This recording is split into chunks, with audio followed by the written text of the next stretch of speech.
কলকাতার শহরতলির হাসপাতালে মেডিকেল ছাত্রদের একটি হোস্টেল।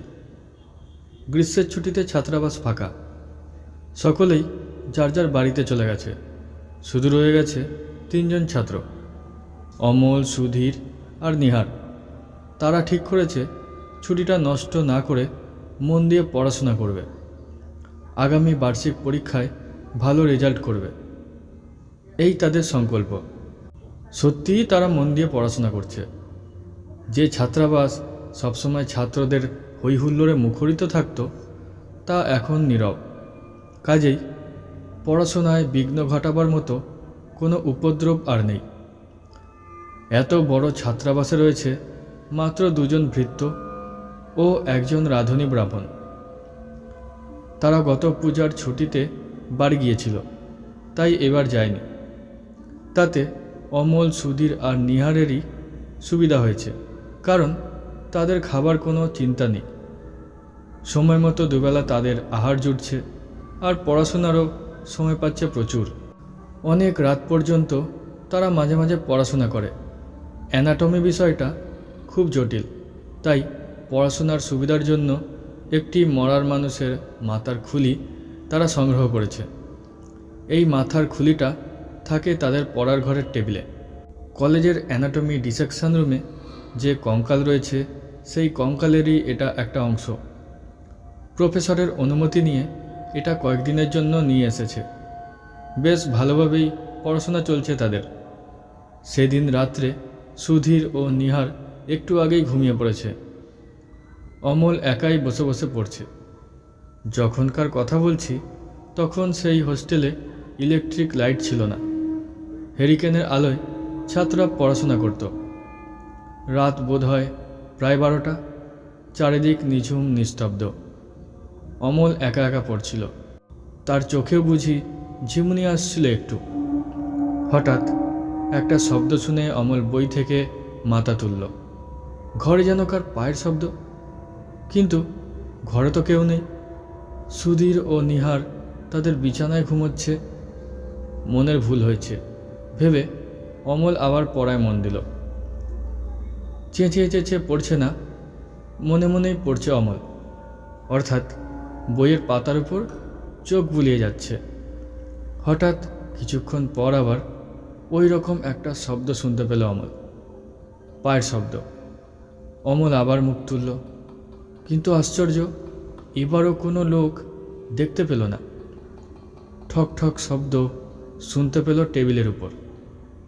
তাকিয়ে দেখল মরার মাথার খুলিটা টেবিলের উপর থেকে আস্তে আস্তে শূন্যে উঠে যাচ্ছে। ব্যাপার দেখে স্তব্ধ হয়ে গেল অমল। মনে তার ভয়ও জাগল। কী করবে ভেবে ঠিক করতে পারল না। একবার ভাবল সুধীর আর নিহারকে ডাকবে, কিন্তু মুখের ভাষা যেন তার স্তব্ধ হয়ে গেছে। কোনো কথাই তার মুখ থেকে বের হলো না। অসহায়ের মতো বসে বসে শুধু দেখতে লাগলো। মাথার খুলিটা উপর দিকে উঠছে, আরও উঠছে, চলে যাচ্ছে দেওয়ালের দিকে, যেদিকে পায়ের শব্দ সে শুনতে পেয়েছিল। সেখানে মানুষের মাথার সমান উঁচু এক জায়গায় গিয়ে সেটা স্থির হয়ে রইল। তারপর সেই খুলির মুখ থেকেই যেন কথা বেরিয়ে এলো, অমল, অমল। মাথার খুলিটা তার নাম ধরে ডাকছে। ভারী আশ্চর্যের ব্যাপার। কৌতূহল আর ভয় জাগল অমলের চোখে মুখে, তবু তাকিয়ে রইল সেদিকে। মাথার খুলিটা বলছে, অমল, আমাকে মুক্তি দাও, আমাকে কেন এখানে এনে আটকে রেখেছ? অমল হতভম্ব, তবু তার মুখ থেকে কথা বেরিয়ে এলো, তোমাকে আটক রাখিনি তো, তোমাকে তো টেবিলের উপরেই রেখেছিলাম। মাথার খুলিটা বলল, আমার শরীরটা রয়েছে ল্যাবরেটরির ঘরে। কিছুদিন আগে কয়েকটি উচ্ছৃঙ্খল ছেলে আমার ধর থেকে মুন্ডটা খুলে ফেলেছিল। কেউ আর সেটা জুড়ে দেয়নি, ওইভাবেই রয়েছে সেই থেকে। তারপর তুমি তো সেদিন আমাকে এখানে নিয়ে এলে। অমল বলল, তুমি কি আমাকে চেনো? আমার নাম জানলে কেমন করে? মাথার খুলিটা বলল, চিনব না কেন, এখানকার অনেককেই তো আমি চিনি। এই হাসপাতালেই 1 বছর আগে আমার মৃত্যু হয়েছিল। কি বললে? 1 বছর আগে তোমার মৃত্যু হয়েছিল এই হাসপাতালে? হ্যাঁ, আমার নাম ইয়াসিন। আমি বি ওয়ার্ডে 7 নম্বর বেডে ছিলাম। ছুরি বেঁধা অবস্থায় আমাকে হাসপাতালে ভর্তি করে দিয়েছিল পথের কয়েকজন লোক। তারপর আমার দলের লোকেরা খবর পেয়ে আমাকে হাসপাতালে দেখতে এসেছিল। যে ডাক্তারবাবু আমাকে চিকিৎসা করতেন তার সঙ্গে তুমিও তো আমাকে দেখতে যেতে। তোমাকে ছুরি মেরেছিল কারা? আমাদের বিপক্ষ দল। বিপক্ষ দল মানে? তুমি কি পার্টি করতে নাকি? রাজনীতি করতে? না, ওসব নয়। আমাদের ছিল চোরাই মাল চালান করার পার্টি। আমি ছিলাম লিডার।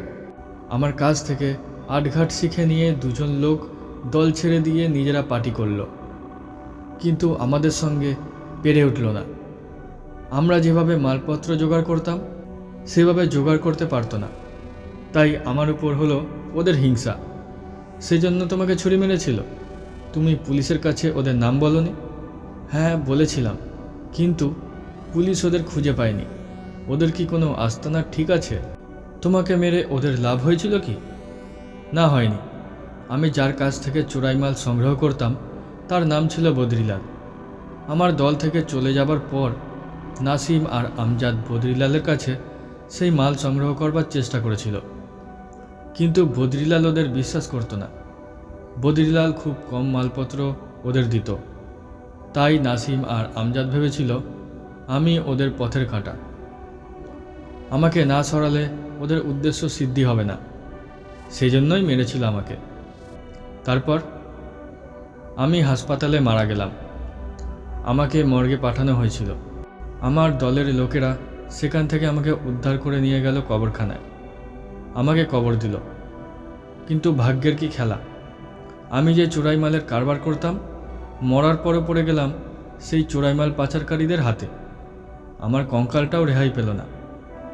যেসব লোকেরা কঙ্কালের চোরা কারবার করে তারা একদিন আমার কঙ্কালটাও তুলে নিয়ে গেল। তারপর হাত বদল হয়ে আমার কঙ্কালটাও এসে গেল এই হাসপাতালে। অমল স্তব্ধ হয়ে কথাগুলি শুনল। তারপর জিজ্ঞেস করল, তাহলে এখন সেই নাসিম আর আমজাদ খুব চোরাই মালের কারবার করছে? ইয়াসিন বলল, না, সেই সুযোগ তাদের দেয়নি। নাসিম হলো দলের পান্ডা। তাকে একদিন রাত্রিবেলা পেয়ে গেলাম নির্জন জায়গায়, ধাপার মাঠের কাছে। তাকে গলা টিপে ধরলাম। সে অনেকক্ষণ ধস্তাধস্তি করল আমার সঙ্গে, কিন্তু পারল না। আমার সঙ্গে শক্তিতে সে পারবে কেমন করে? আমার গায়ের জোর চিরকালই ওর চাইতে বেশি। তবু লড়েছিল অনেকক্ষণ। ওর কাছে একটা ছুরি ছিল, সেই ছুরি নিয়েই সবসময় চলাফেরা করত। কিন্তু ছুরি দিয়ে আমাকে মারবে কেমন করে? ওর রক্তমাংসের শরীর, আর আমি ছায়া হয়ে ওর সঙ্গে লড়াই করছি। একসময় ওকে খতম করে দিলাম। ওর ছুরি দিয়েই শেষ করলাম। অমল চমকে উঠে বলল, হ্যাঁ, বলো কি? ইয়াসিনের মাথার খুলিটা বলল, হ্যাঁ, নাসিম এইভাবে খতম হলো। এরপর আমজাদও একদিন ধরা পড়ল পুলিশের হাতে। একটা চোরাই মাল পাচার করতে গিয়ে হাতে হাতে ধরা পড়ল। জেল হলো তার। তারপর থেকে আমজাদ এই কাজ ছেড়ে দিয়েছে। অমল বলল, কিন্তু তোমার এই অবস্থা কেন? তুমি কি চাও আমার কাছে? ইয়াসিন বলল, আমি চাই মুক্তি। তোমাকে কিভাবে মুক্তি দেব আমি? শোনো তাহলে, তোমাকে একটা গোপন কথা বলছি। তাতে তুমিও বেঁচে যাবে, আমিও ভালোভাবে থাকতে পারবো। বলো, কি বলতে চাও তুমি? যে ঘরে কঙ্কালগুলি আছে সে ঘরের দারোয়ান কঙ্কালগুলিকে বিক্রি করে ফেলার মতলব করছে। যারা এইসব ব্যবসা করে তাদের সঙ্গে ষড়যন্ত্র করছে সে। রাত্রে চোর হয়ে তারা চুরি করবে, তার আগে দারোয়ানকে বেঁধে ফেলবে তারা চুরি করবে কঙ্কাল আর দু একটি মূল্যবান যন্ত্র। আমার কঙ্কালটাকেও বাদ দেবে না তারা। তাহলে আমি মুন্ডু ছাড়া পড়ে থাকব। এই ব্যাপারে আমাকে কি করতে হবে? শোনো, এই ছুটির সময় তোমাদের মেসে কোনো ছাত্র নেই। তোমাদের টেবিলে আমার মুন্ডুটা আছে, কাজেই এই চুরির পর তোমাদের উপরেও দোষ পড়তে পারে। আমি চাই না তোমরা কোনো বিপদে পড়ো। তুমি খুবই ভালো লোক, আমি জানি। এই হাসপাতালের বিছানায় থাকার সময় তুমি খুব যত্ন নিয়ে তোমার ডাক্তারের সঙ্গে থেকে আমাকে দেখতে। তাছাড়াও মাঝে মাঝে আমার খবর নিতে। অনেক ডাক্তারই বড় নিষ্ঠুর, তাদের মায়া মমতা নেই, তারা রোগীদের ভালো করে দেখেন না। তুমি সেই ধরনের লোক নও, তাই তোমাকে বাঁচাবার জন্য আমার এত আগ্রহ। তোমরা তিনজন এখানে আছো, এখনই তোমরা হাতে কোনো অস্ত্র নিয়ে বেরিয়ে পড়ো। তবে তোমাদের কাছে অনুরোধ, আমার মুন্ডুটা আমার কঙ্কালের সঙ্গে জুড়ে দিও, তাহলে আমার আত্মা শান্তি পাবে। আমি এখন যাই। ধীরে ধীরে মুন্ডুটা আবার বাতাসে ভাসতে ভাসতে এসে টেবিলের উপর হাজির হলো। কিছুক্ষণ আচ্ছন্নের মতো বসে রইল অমল। একটু আগে যে ঘটনাটা ঘটে গেল সেটা সে নিজেও যেন বিশ্বাস করতে পারছে না। তন্দ্রায় আচ্ছন্ন হয়ে সে কি স্বপ্ন দেখছিল, নাকি নিজেই এসব উদ্ভট কল্পনা করছিল? বসে বসে ভাবতে লাগলো অমল। এখন সে কি করবে? সুধীর আর নিহারকে জাগিয়ে তুলবে কি? যাবে কি সেই ল্যাবরেটরি রুমের কাছে? ওদের জাগিয়ে তুলে বলবে কি নরমুণ্ডের বিচিত্র কাহিনী? ওরা হয়তো বিশ্বাস করবে না, পাগল বলেই তার কথা উড়িয়ে দেবে। কিন্তু স্থির হয়ে বসে থাকতে পারল না অমল। তার মন চঞ্চল হয়ে উঠল।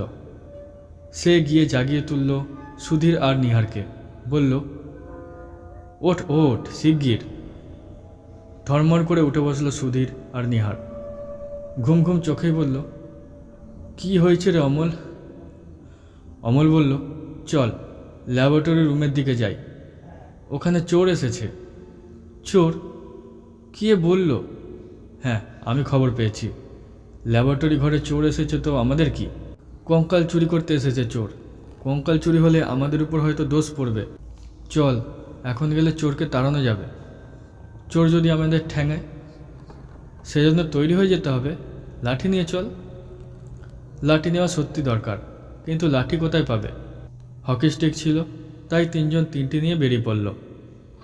ল্যাবরেটরির কাছে এসে তারা তিনজনেই তাজ্জব। দেখল সত্যি সেখানে চোর হানা দিয়েছে। দারোয়ানকে দড়ি বেঁধে বারান্দার এক পাশে ফেলে রেখে ল্যাবরেটরির দরজা চাবি দিয়ে খুলে ফেলেছে চোরেরা। অমল, সুধীর আর নিহার হৈ হৈ করে শোরগোল তুলল। হকি স্টিক দিয়ে আঘাত করতে লাগলো মাটির উপর, যাতে চোরেরা ভয় পায়। চোরেরা ভয় পেলেও বাঁচবার জন্য রুখে এলো অমল, সুধীর আর নিহারের দিকে, কিন্তু তাদের সুবিধা করতে পারল না। হইচই শুনে ততক্ষণে এদিক ওদিক থেকে আরও লোক এগিয়ে এসেছে। তিনজন চোরই ধরা পড়ল। মস্ত বড় একটা চক্রান্তের সূত্র ফাঁস হয়ে গেল। সেই সূত্রেই ধরা পড়ল কঙ্কাল চোর কারবারির দল। দারোয়ান বুঝতে পারল তারও অব্যাহতি নেই। সে গোপনে দোষ স্বীকার করল অমল, সুধীর আর নিহারের কাছে। তাদের পায়ে ধরে ক্ষমা চেয়ে প্রতিজ্ঞা করল আর কোনোদিন সে এমন কাজ করবে না। দারোয়ানের চাকরি রয়ে গেল, কিন্তু এসব কাণ্ডকারখানার মূলে যে ইয়াসিনের প্রেতাত্মা, একথা সুধীর আর নিহার কিছুতেই বিশ্বাস করতে চাইল না। তারা বলল, তুই নিশ্চয়ই স্বপ্ন দেখেছিলি। মরা মানুষের মাথার খুলি কথা বলে, আমরা তা বিশ্বাস করি কিভাবে? অমলও বিশ্বাস করতে পারে না। কিন্তু এই ব্যাপার যে সত্যি ঘটেছিল, এই ব্যাপার না ঘটলে চোরের খবরই বা সে জানত কেমন করে? অমলের কৌতূহল এরপর সত্যি খুব বেড়ে গিয়েছিল। সে হাসপাতালের খাতাপত্র ঘেঁটে বার করেছিল 1 বছর আগে মোহাম্মদ ইয়াসিন নামে সত্যি একজন রোগী ছুরিকাঘাতে আহত অবস্থায় হাসপাতালে ভর্তি হয়েছিল। সে ছিল বি ওয়ার্ডে 7 নম্বর বেডে। 3 দিন পর তার মৃত্যু হয়েছিল। ঘটনা খুব আশ্চর্য। যারা পরলোক বিশ্বাস করেন তারা হয়তো বলবেন যে ঘৃণ্য কাজ করত ইয়াসিন, সেই কাজের উপর তার বিতৃষ্ণা এসেছিল। সে নিজেও হয়েছিল সেই ঘৃণ্য ব্যবসায়ের শিকার, তাই তার অতৃপ্ত আত্মা ঘুরে বেড়াতো সেই ঘৃণ্য ব্যবসায়ীদের ধরিয়ে দেওয়ার জন্য। অমল কিন্তু ইয়াসিনের প্রেতাত্মার অনুরোধ রক্ষা করেছিল। ল্যাবরেটরি রুমে সে ভাঙা কঙ্কালের সঙ্গে জুড়ে দিয়েছিল তার খণ্ডিত মুন্ড। তাতে ইয়াসিনের আত্মার হয়তো তৃপ্তি হয়েছিল।